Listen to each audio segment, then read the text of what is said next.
Beleza. Você já ficou curioso, por exemplo, você católico,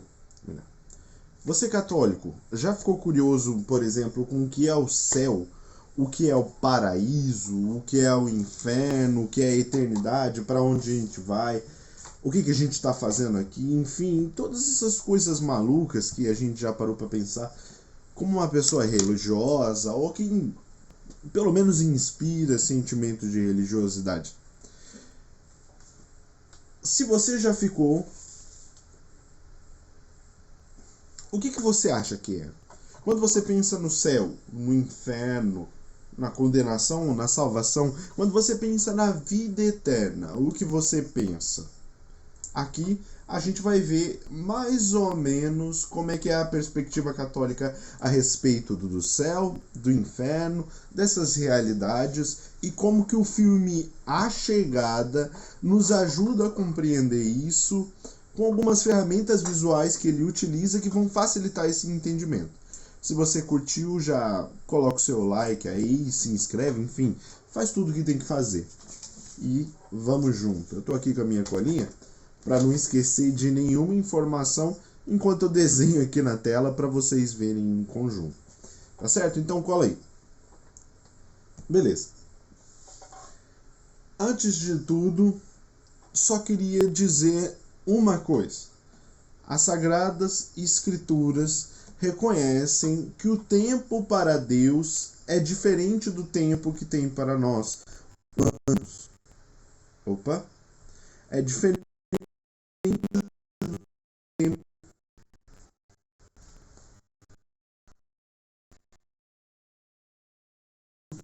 Testando.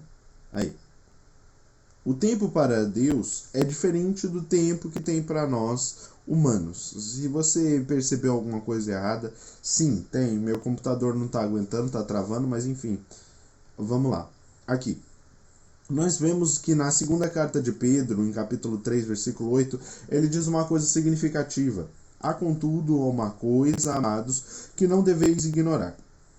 É que para o Senhor, um dia é como 1000 anos, e 1000 anos como um dia. O que Pedro está dizendo aqui é que o tempo para Deus é uma coisa diferente. Então, Deus esperar 1000 anos é o mesmo que esperar um dia. Ou Deus esperar um dia é o mesmo que esperar 1000 anos. Isso para nós, seres humanos, parece loucura. Mais do que parece loucura, parece sofrimento. Porque a gente entende o tempo, ou melhor, porque nós temos o tempo, essa realidade que não está presente na eternidade. Antes de tudo, eu queria lembrar vocês que Deus, ele advém ao tempo. Ou seja, Deus, ele estava aqui antes do tempo. Opa.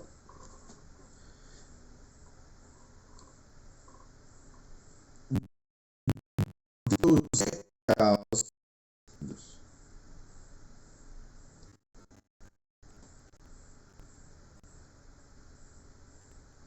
Ai, não tá funcionando.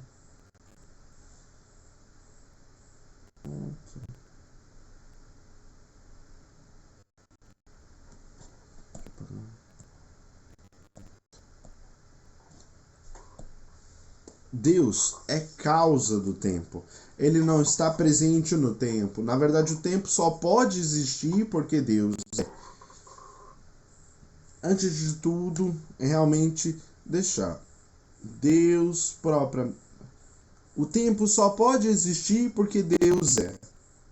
Deus é. O tempo só pode existir. Caramba, é muito ruim esse negócio de retorno aqui. Acho que eu vou diminuir um pouco.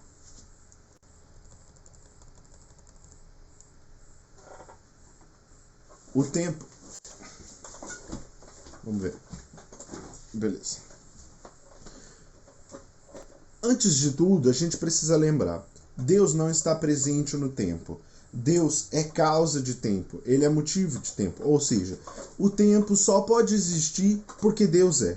Se Deus não fosse, o tempo não existiria. Isso a gente pode ver muito bem representado no livro de Gênesis, onde diz: no princípio, Deus criou o céu e a terra. Ou seja, céus e terra são um ato, céus e terra, ou seja, céus e terra são um ato principial, o ato pelo qual Deus começou todas as coisas. Independente de como você entenda isso de uma maneira literal, entendendo que Deus criou tudo num ato só, assim, ou se você vai entender isso mais sob uma perspectiva científica, de que Deus, através de todos os tempos, criou o universo, enfim, e todas as suas eras subsequentes. Não. A gente quer pensar aqui que no princípio, ou seja, no começo, o tempo começou, céus e terra. O tempo começou, Deus cria céus e terra. Entende? Então Deus antevém ao tempo. Deus estava antes do tempo. Primeira realidade maluca. Por isso que a gente acaba não entendendo o que é essa loucura de céu, acaba não entendendo o que é a salvação. Porque a gente não entende o tempo, ou melhor dizendo, a eternidade. Deus não está presente no tempo. Nós estamos. Nós só conseguimos compreender as coisas segundo a ordem do tempo, porque nós temos essa realidade dentro de nós. Deus, contudo, vive na eternidade. E tudo isso corrobora a afirmação de Pedro, que para Deus 1000 anos equivalem a um dia e um dia a 1000 anos. Só que aí você me fala, beleza.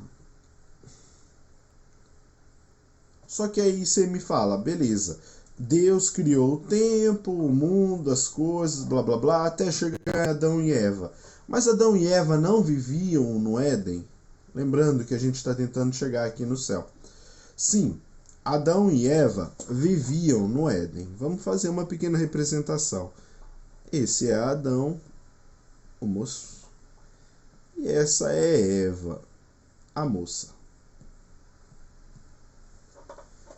Olha, eu sei desenhar melhor do que isso, mas dadas as circunstâncias aqui eu não vou conseguir fazer coisa muito melhor, tá bom? Então, Adão e Eva viviam numa coisa que nós conhecemos como Éden. Éden pode ser traduzido como prazeres ou delícias. Então, Adão e Eva viviam, por assim dizer... Por que não está voltando? Não estou entendendo. Então, Adão e Eva viviam, por assim dizer, no jardim dos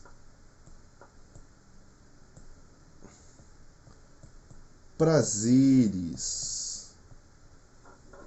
Isso parece até meio estranho, pensando com a mentalidade que nós temos hoje em dia, porque parece que ter prazer é uma coisa errada.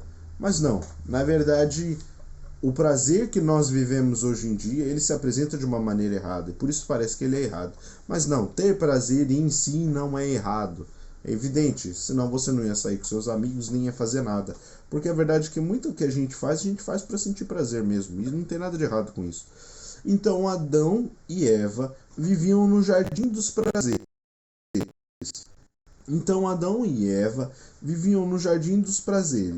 E esse jardim dos prazeres, ele tem um sentido mais básico, no sentido de que Adão e Eva eram satisfeitos em si mesmo com um prazer meramente sensual.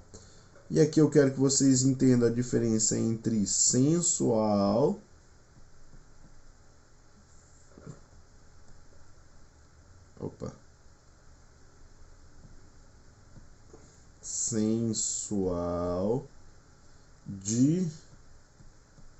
diferente, sexual. Não. Sensual é tudo aquilo que é relativo aos sentidos. Sexual, aí sim, é o resto. Né? É aquilo que vocês já sabem o que eu estou querendo dizer. O Éden, o sentimento a alegria, a contentação que Adão e Eva sentiam era relativa a isso aqui. E existia uma certa comunhão com Deus. Então, certa. Opa, fiz errado. Mas não vai adiantar, a setinha aqui não está funcionando, não entendo o que está acontecendo. Enfim, certa comunhão. Eles não tinham uma comunhão, por exemplo, que nós temos na Sagrada Eucaristia. Então, Adão e Eva sentiam uma satisfação sensual no Jardim dos Prazeres, também conhecido como Jardim do Éden. Contudo, o céu é uma realidade diferente. Do mesmo jeito que quando a gente comunga, recebe a Santa Eucaristia, aqui tem um P, e aqui tem um H, e um negócio assim. Quando a gente recebe a Santa Eucaristia, a gente entra num estado de comunhão real. Ou seja, o que acontece com nossa alma é que ela se liga intimamente com Deus. A nossa alma se liga tão intimamente com Deus que ela se torna Deus. Não que ela se torne Deus mudando a sua natureza. É aquilo que a gente tem a distinção entre o que Deus é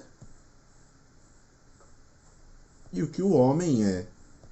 Vou olhar aqui. Aquilo que Deus é, ele é por natureza. Ou seja, independente de qualquer coisa, Deus vai continuar sendo o que ele é, mesmo que a gente não ligue para ele. Contudo, o que nós somos quando nos unimos a Deus, nós somos pela graça. O que isso quer dizer? Quer dizer que Deus se comunica ao homem e, de maneira gratuita e voluntária, ou seja, ele faz porque quer, ele permite participarmos de sua natureza. Então nós nos tornamos como uma ótima analogia que eu já vi já viu metal derretido? Metal derretido fica incandescente, brilhante. Ou seja, ele fica tão brilhante que ele parece que é o fogo. Contudo, o fogo é o fogo e o metal é o metal. São coisas distintas, mas pelo calor que ele recebe do fogo, ele fica parecido com o fogo. Ele nunca vai ser fogo, mas ele fica parecido com o fogo. O homem é o metal, o fogo é a graça, ou melhor, o fogo é Deus, o calor é a graça. Deus comunica o seu calor ao homem e permite que ele se assemelhe a si mesmo, ou seja, a ele. Tá certo? A comunhão que Adão e Eva tinham com Deus não era esse tipo de comunhão. Era uma comunhão muito mais, como eu posso dizer, muito mais simbólica. Adão e Eva tinham uma relação mais concreta com Deus, enquanto que nós temos... Adão e Eva tinham uma relação muito mais simbólica com Deus, enquanto que nós temos uma relação mais concreta. Por quê? Porque na comunhão nós recebemos de fato o corpo de Cristo, ou melhor, o corpo de Deus.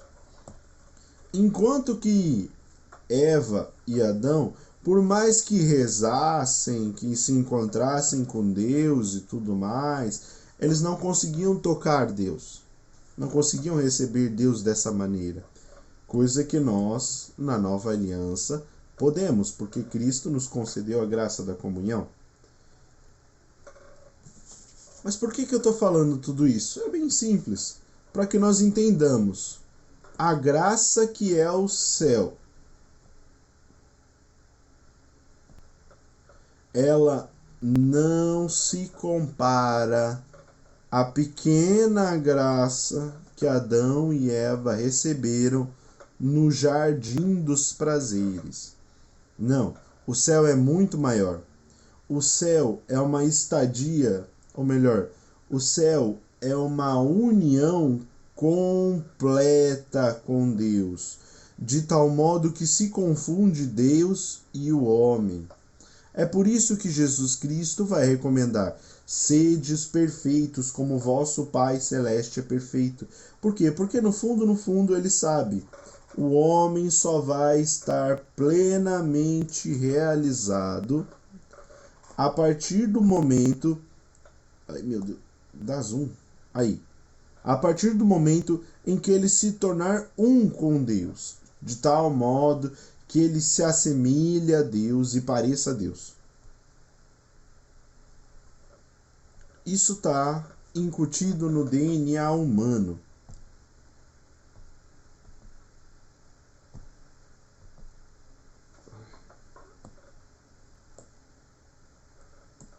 Tá certo? Então, por enquanto, o que a gente entendeu? Coisas muito básicas. Por exemplo, Deus não está no tempo. Deus maior que o tempo. O céu não era o paraíso de Adão e Eva. Quando Deus cria o mundo, ele cria o tempo. Quando Deus cria, no ato criativo de Deus, ele realiza o tempo.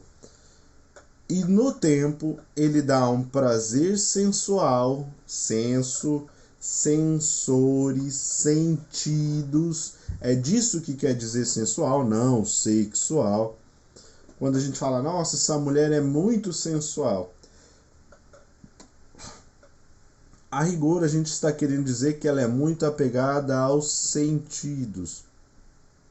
Apesar de que com o tempo tomou esse valor sexual. Isso daqui é detalhe. Deus é maior que o tempo. O céu não é o Éden. E no céu, nós teremos uma comunhão perfeita e real com Deus, de tal modo que nos tornaremos Deus pela graça recebida. Que Deus, ou melhor, mais do que recebida, comunicada por Deus. Deus nos comunica a sua graça. É assim que nós falamos com Ele. A oração é uma comunicação da graça de Deus, mas enfim, isso é conversa para outra. Isso é papo para outra conversa. O que acontece? Quando a maior parte das vezes a gente vai falar do céu, fica um negócio, tá, mas onde é o céu? O céu é um lugar... Aí, fiz errado. Deixa eu apagar. O céu é um lugar não contido. O que isso quer dizer? Se no céu a gente vai estar em comunhão perfeita com Deus, sabe o que isso significa no ato final? Que nós vamos estar na mesma realidade. Eita, fiz errado.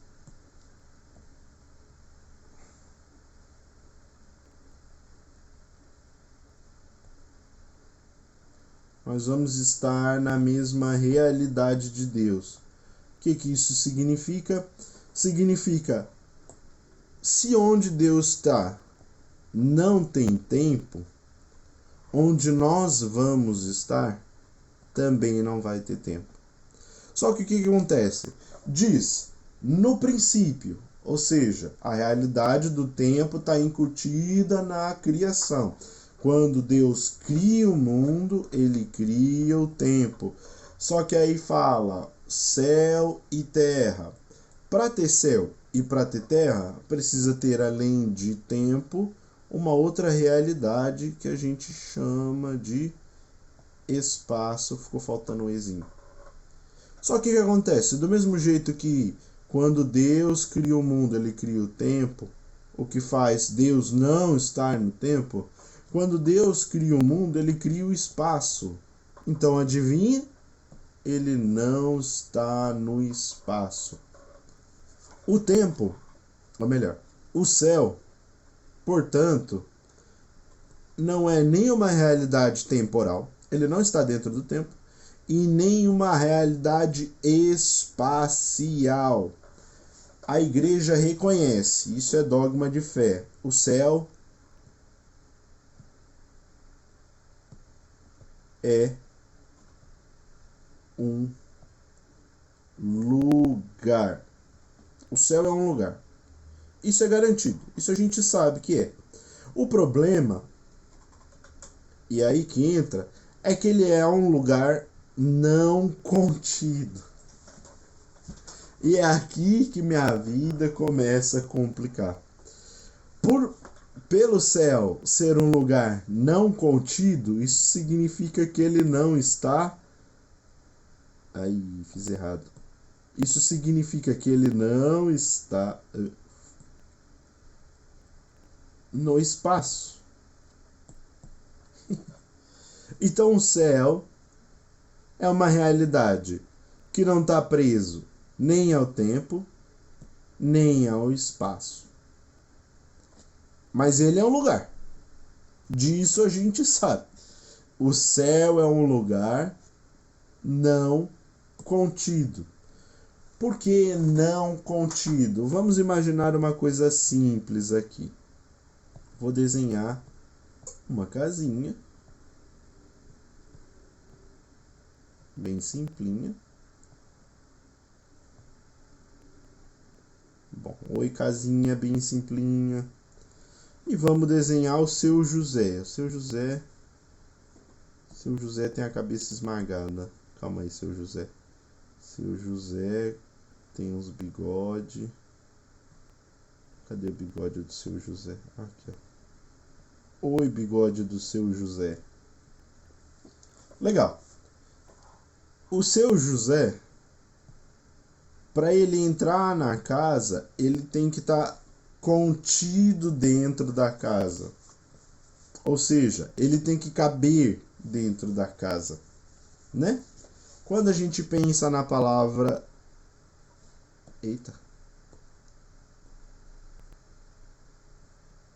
Conteúdo. Quando você pensa, puxa, é o conteúdo do pote de maionese.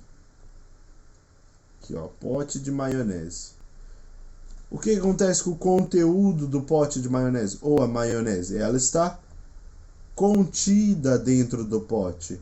E o seu José na casa dele? Ele está contido na casa. O céu, por consequência, ele não está contido em lugar nenhum. Ele não se resume a um lugar espacial, vamos dizer assim. Ele é um outro tipo de lugar. Mas como que é isso? Bom, a resposta é: não faço ideia.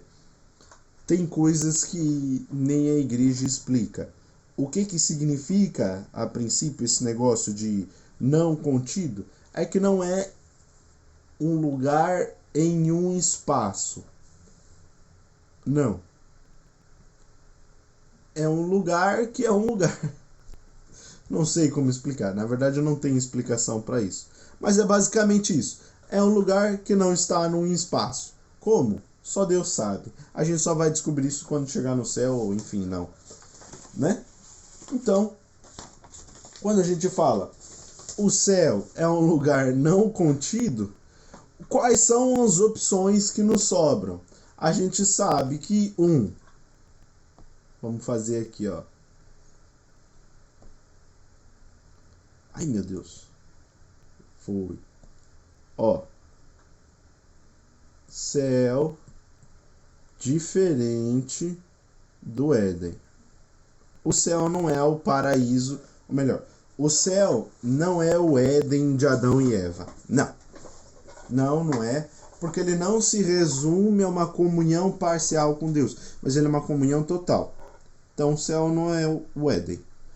O céu, por consequência, também não é o mundo. Porque veja bem, se o Éden, que é o Éden, o jardim dos prazeres, não é o céu, que é o melhor lugar que um ser humano consegue pensar, com certeza no mundo não vai ser. Até porque o mundo é um espaço. Ou melhor, o mundo está contido num espaço. Por consequência, o céu não pode ser no mundo. O céu também não pode ser a criação. Por quê? Porque se no céu a gente vai estar em comunhão com... Ou melhor, porque se no céu a gente vai estar em comunhão completa com Deus, significa que é onde Deus está. E Deus não está na criação. Veja bem, Deus se faz presente na criação, mas ele não está na criação. Então a casa do seu José não tem Deus. Ela... Ou melhor, não tem Deus, mas ele se faz presente nela. É um conceito meio confuso, eu concordo. Mas enfim, vamos continuar. O céu não é o Éden, o céu não é o mundo, o céu não é a criação. O que sobra para o céu? O céu só pode ser Deus. Agora sim. Por quê? Porque Deus não tem tempo, Deus não tem espaço e Deus não está contido em lugar nenhum. Porque se Deus estivesse contido em algum lugar, significaria que ele está num lugar que é maior que ele. Portanto, ele não seria a maior coisa e, por consequência, não seria Deus. O céu só pode ser Deus. Entende? Então vamos lá. Olha o que a gente entendeu aqui por enquanto. Olha quantas coisas a gente já viu, hein, gente? Caramba. Ó. Deus criou o tempo e o espaço. Por consequência, não está no tempo nem no espaço. Adão e Eva foram criados no jardim dos prazeres. Eles tinham prazeres sensuais, dos sentidos. Prestem atenção. E tinham uma certa comunhão com Deus, que não era uma comunhão real. Era só um tipo de comunhão, mas não era. É como você dizer a diferença entre um colega e um amigo. Você pode até gostar de um colega, mas você não chama ele para o seu aniversário. Quem você chama para o seu aniversário? O seu amigo. Então Deus, a partir da Eucaristia, se faz amigo do homem. E é por isso também que ele diz: já não vos chamo servos, vos chamo amigos, né? E aí ele nos permite ter uma comunhão real e completa com ele, né? E o homem é diferente de Deus, mas ele se torna Deus pela graça. E se tornando Deus, pode estar nos mesmos lugares que Deus. Só que esses lugares são lugares não contidos. O que não contém eles? O espaço e o tempo. O céu é livre de espaço e tempo. E a única coisa que tem onde não tem espaço, nem tempo, nem nada, só Deus. Que é acima de todas as coisas. Então, gente, uma parte a gente já entendeu. A parte de que o céu é Deus. Ah, então quer dizer que quando eu morrer, se eu for salvo, eu vou estar dentro de Deus? É tipo isso, mas não é bem isso. Mas a gente pode entender sim desse jeito, de uma maneira meramente pedagógica, para ficar mais fácil de entender. Então vai ficar lá o Joãozinho, João, dentro de Deus. E lá ele vai ser plenamente feliz, porque aqui é o que a gente chama de céu, ou paraíso, enfim, o que você quiser chamar. O que acontece? E onde entra o filme A Chegada? Bom, no filme A Chegada, ele vai explicar uma coisa, ou melhor, ele não vai explicar, ele vai demonstrar uma realidade, que seria o quê? Imagina você viver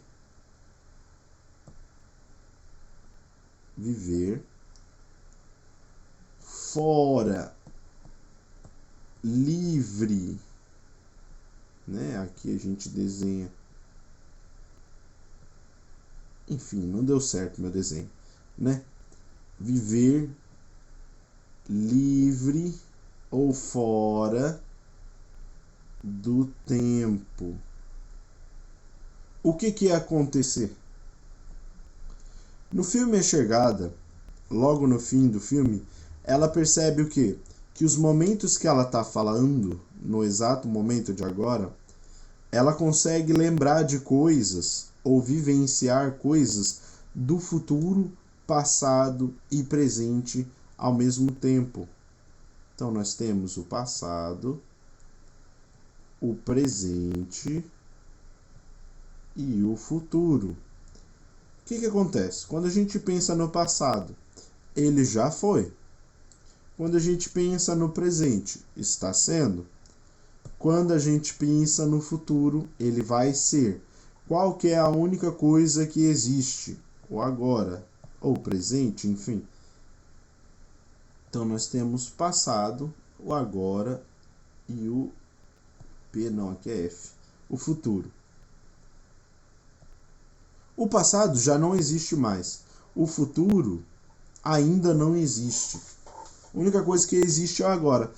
Mas e se a gente conseguisse ter acesso ao futuro, passado e o agora ao mesmo tempo? A gente viveria basicamente o que se entende como eternidade. Vocês lembram o que eu falei? Deus existia antes do tempo, ou seja, Deus existia na eternidade.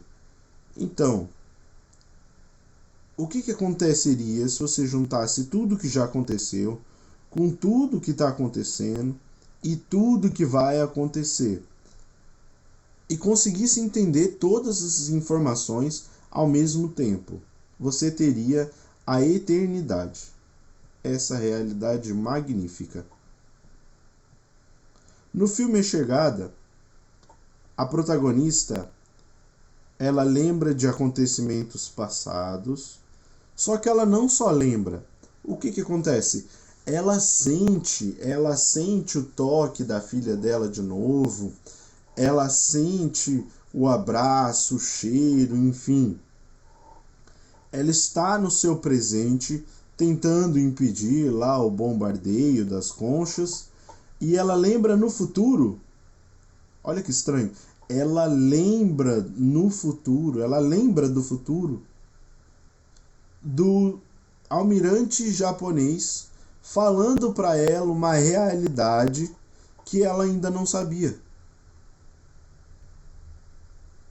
Ou seja, ela tem informação no presente de uma coisa que ela só vai saber no futuro, e também tem uma informação do passado. Tudo em uma coisa só, sendo vivido ao mesmo tempo. Não faz muito sentido com eu falando aqui, mas se você assistir o filme, você vai entender direitinho. O conceito que aquele filme abarca é justamente o conceito de eternidade. Se você não assistiu o filme, você não vai entender nada que eu estou falando aqui. Então tem que assistir o filme antes. Eternidade. O que acontece? Se a eternidade fosse o mundo, se o céu fosse o mundo, todos os momentos da nossa vida seriam vividos simultaneamente e conscientemente.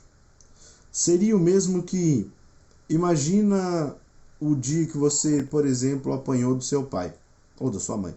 Enfim, se você não apanhou de ninguém, pensa um momento triste. E agora imagina o seu casamento, ou sua formatura, ou o dia que você, sei lá, venceu no videogame, um jogo muito difícil. Enfim, o ápice de felicidade que você já sentiu na sua vida, no seu aniversário, qualquer coisa do tipo.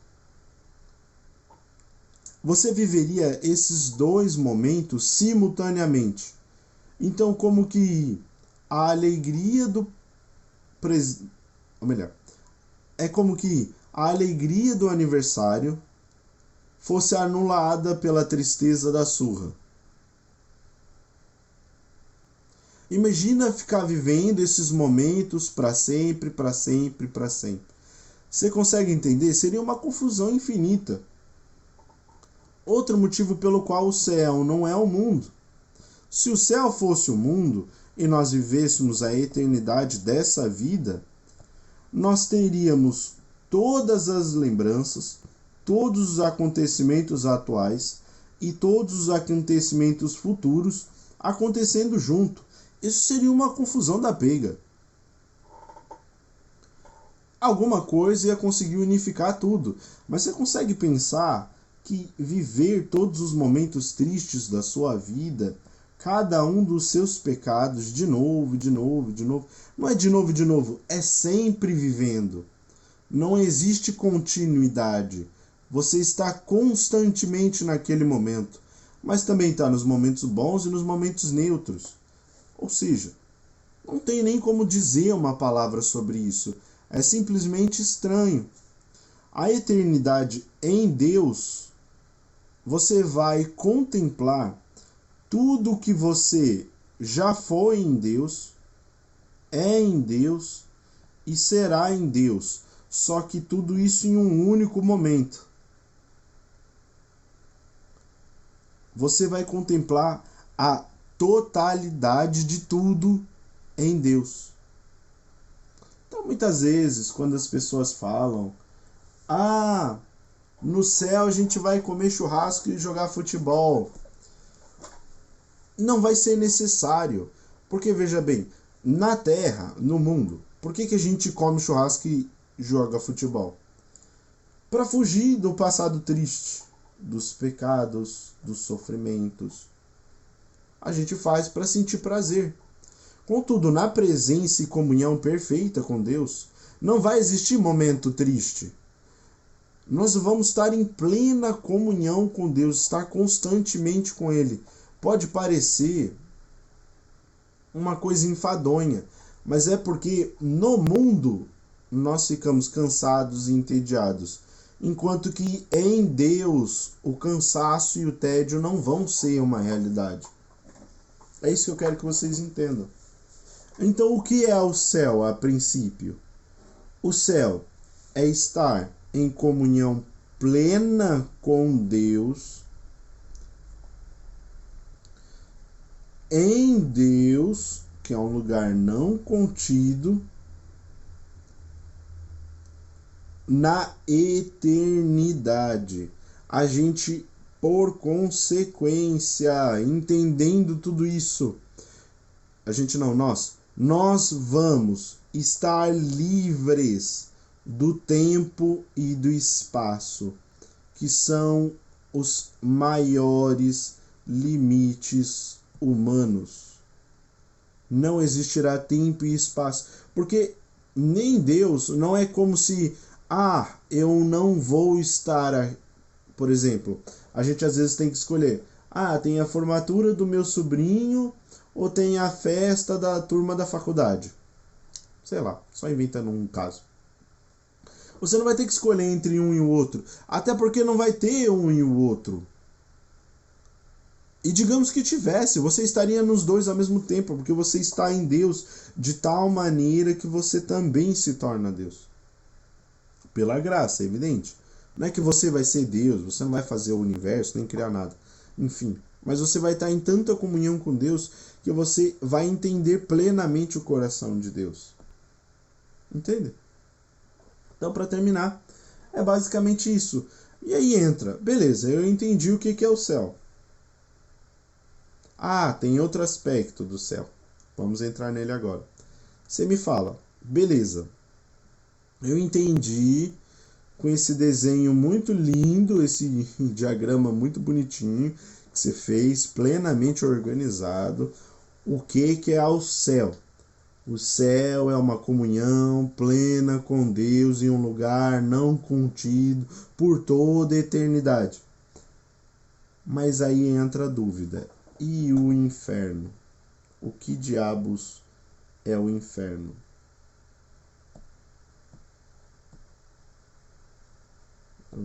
Escrevi errado.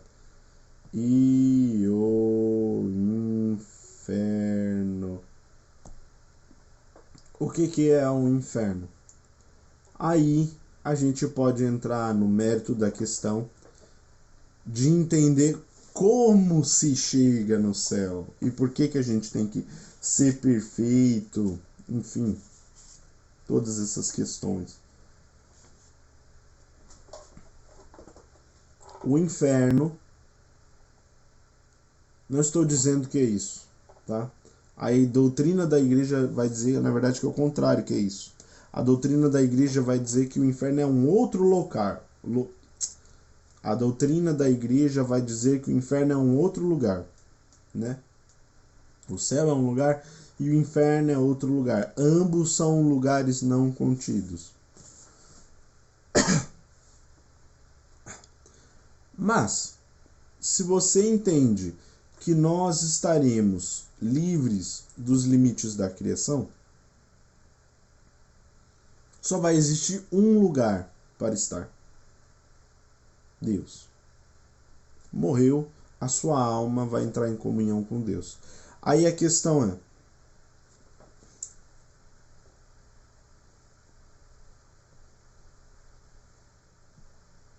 leia comigo.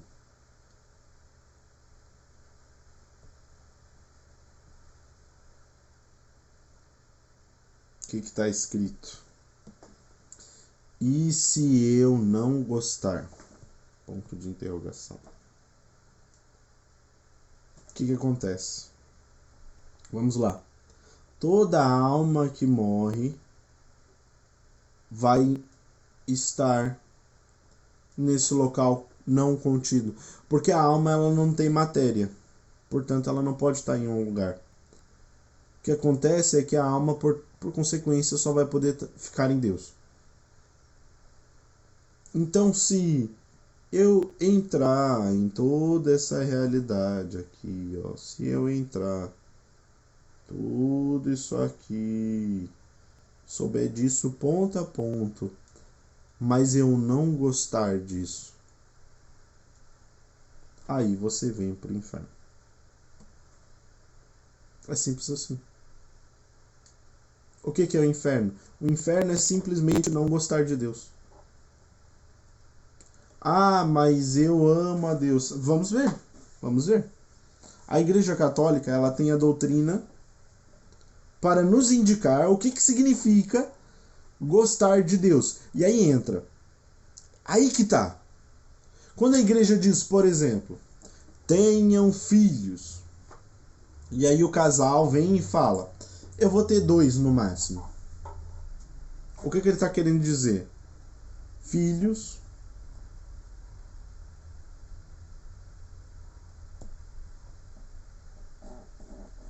igual a ruim. Não exatamente isso, mas vamos então aqui completar. Muitos filhos igual a ruim. Só que o que acontece? Quem é que dá os filhos? Não é o homem que dá o filho para a mulher que dá o filho para o homem. Não, quem dá o filho é Deus. Deus. Você só consegue engravidar alguém se Deus permitir. Agora, se você falar que isso que Deus fez é ruim, você não gosta de Deus. É simples. Quando a igreja diz, paga o dízimo, aí você fala, eu não gosto de pagar o dízimo, você não gosta de Deus. Quando a igreja diz, ajuda o mendigo, não gosto. Você não gosta de Deus. Ajudar o mendigo é fácil. Quando a igreja diz, perdoa, você não perdoa. Você não gosta de Deus. Você está falando, cada uma dessas coisas são um aspecto de Deus. Deus perdoa sempre. Deus ama sempre. Deus tem caridade. Deus ama todos os filhos. Deus deseja todos os filhos, é por isso que ele os cria. E aí o casal se fecha a vida, por exemplo. Fala, não, 2 tá bom, 2 é o suficiente. O que eles estão querendo dizer basicamente é que não é bom ter filho. 2 foi só para cumprir a meta. Teve 2, pronto, acabou, não precisa mais. Agora quando você entende filhos igual a bênção, é igual salário. Se você quer, você considera aumento de salário uma coisa boa? Você gosta de aumento de salário. Por quê? Porque aumento de salário é uma bênção. Então quando você fala filhos igual a ruim, ou melhor, muitos filhos igual a ruim, cada filho é uma criação de Deus. Então você está falando basicamente que o que Deus faz é ruim. Você não gosta de Deus. Quando a igreja reconhece Deus, pede, vamos à missa. Deus pede, comunguemos. Meu Deus, vai, funciona. Quando a igreja reconhece, Deus pede.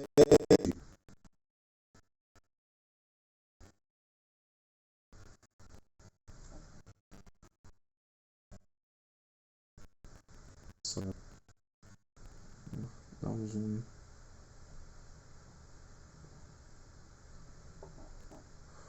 Opa.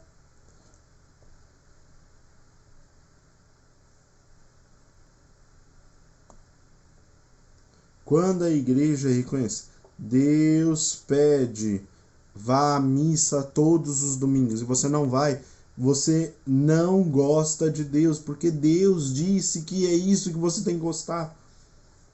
É isso. Para você gostar de mim, Deus está falando para você, basicamente isso. Ó, depois que você morrer, você vai estar comigo por toda a eternidade.